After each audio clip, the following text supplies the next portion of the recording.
So you had all these refugees from Detroit fleeing to the northern suburbs in Oakland County and getting elected sheriff. Let me ask you, with all your success in your 4 years as mayor, why did you decide not to run for re-election again? Good, tough question, and it wasn't an easy one. First of all, I mean, remind you, I had 5 kids. When I was elected mayor, I had 2 girls, a boy, and 2 girls.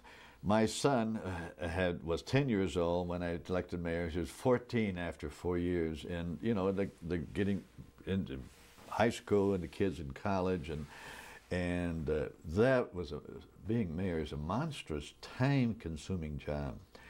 So that was one major reason. The other one is I figured that I'd done as much as I could do for the city of Detroit. I was looking back, for example, at Jerry Cavanaugh. His first 4 years were magical. And he look at the White House, his future. But then his second 4 years, he had a riot almost in the middle. So you know, you began to think. Yeah, I'm thinking, well, maybe this is as good as I can get. The second term can't be as good as the first. Exactly, that was a problem.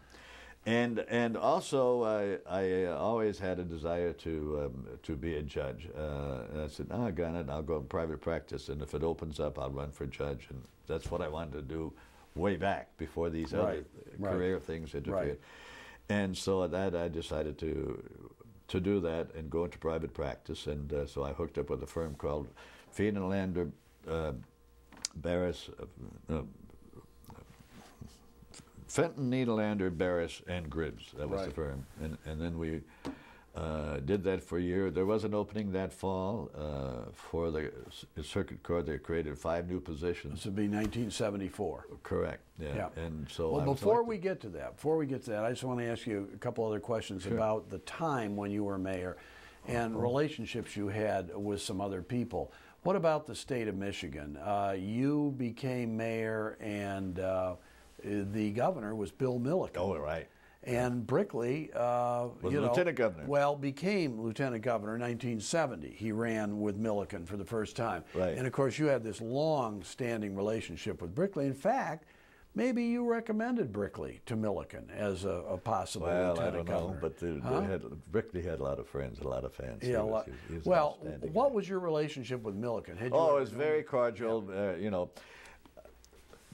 I want to remind you that I ran as sheriff as a partisan. It was a Democrat. Democratic, yeah. And I was elected. Right. When you win the primary, that's it in Wayne County. Right. The Republican opposition is nominal. Yeah. And Milliken, so I was a nominal Democrat, but when you run for mayor of Detroit, you had to run as a nonpartisan. Right. And the judicial elections later on that I participated in, also nonpartisan. So I had that nonpartisan coat on when I would meet Milliken, and he was always easy to deal with and gracious to deal with, and very helpful as much as he could to the city of Detroit. There always is a big city bias by persons outside of Detroit. It's just sort of a natural kind of anxiety between the community, but he was easy to work with and got some help that he put through the legislature from time to time, and I became very active in national affairs. I ended up I was on the board of there's two national organizations for cities, the U.S. Conference of Mayors and the National League of Cities. The Conference of Mayors, just the mayors. Of course, but the League of Cities is comprised of department heads and council people and mayors, and both of those were important to bring money to Detroit by legislative pressure. Or I was testifying in Lansing before the legislature here for various aspects of city needs.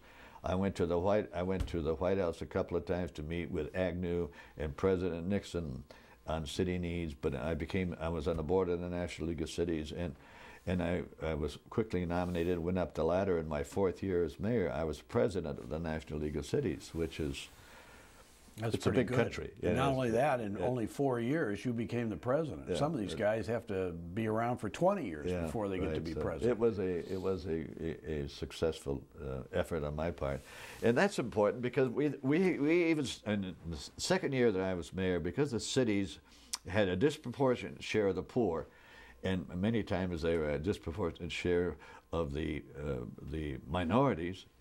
That's what we were agitating when Nixon says he wanted revenue sharing to help the cities out. Then when I and a few others got together, we called it the Mayor's Roadshow. Lindsay, Alioto, Moon Landreau from New Orleans, he was mayor, Alioto in San Francisco, and others would go from city to city. And we started in Detroit. I brought the big mayors in here, and everybody had 4 minutes to talk, and they had all the TV and radio, and the press was there.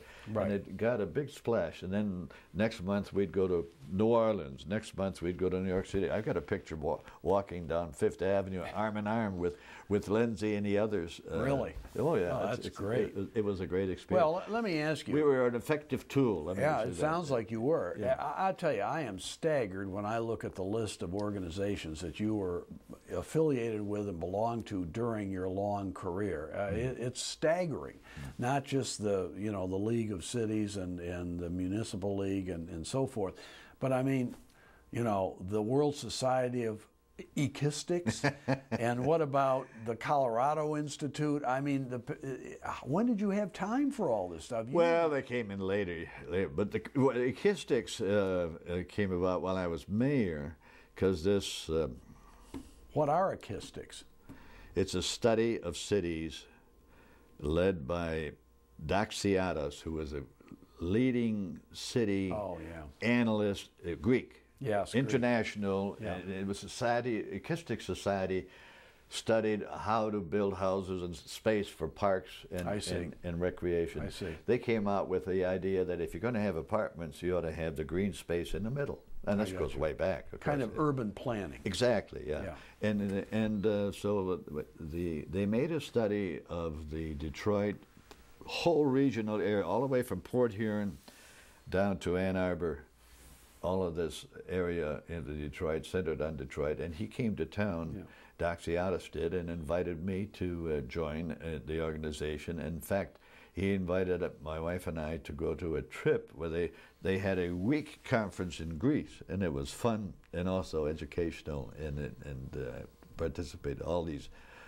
these planners there from throughout the world were there at that conference. So it was very important. So Equistics wasn't just puffery. This is serious stuff here. Yeah. Okay. You mentioned going to the White House and talking with Agnew. That would be Vice President Spiro Agnew. And my question is, what was your impression of him? He'd been a former governor of Maryland. What did you think of Agnew, and did you get along with him well? Agnew was designated to be the chairman of the domestic affairs of some such label by Nixon. So he's the one that we're to talk to if we want the administration to do something for the cities. So he was the chairman. And so I would communicate with him regularly, and he would, dear Roman, I've got some correspondence over the years, and we would tell him why we need revenue sharing. We would tell him why we need road money. We would tell him why we need housing money from Congress and so forth.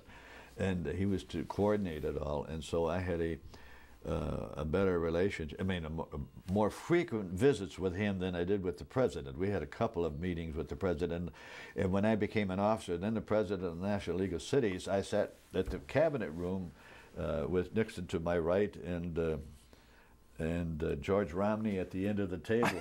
He was then the HUD, Housing and Urban Development Secretary. Yeah. And he did help us a lot, but they also had some problems when they put in houses in Detroit, and then there was economic times went down, and their foreclosure process was too laborious, the whole department. So by the time they stopped making payments, they would tear down windows and all that. They wouldn't seal it. They wouldn't resell it. We went through the mechanics. I finally went down to visit with him. I said, "You got to put some more people down here to get this process going. Instead of taking 6 months, do it in a month, and you can put them back." Yeah, to Romney, and he did put in some people here in his office in Detroit. He brought them from Chicago and helped solve the problem to prevent the deterioration of houses that were under foreclosure, that were being vacated and then ruined.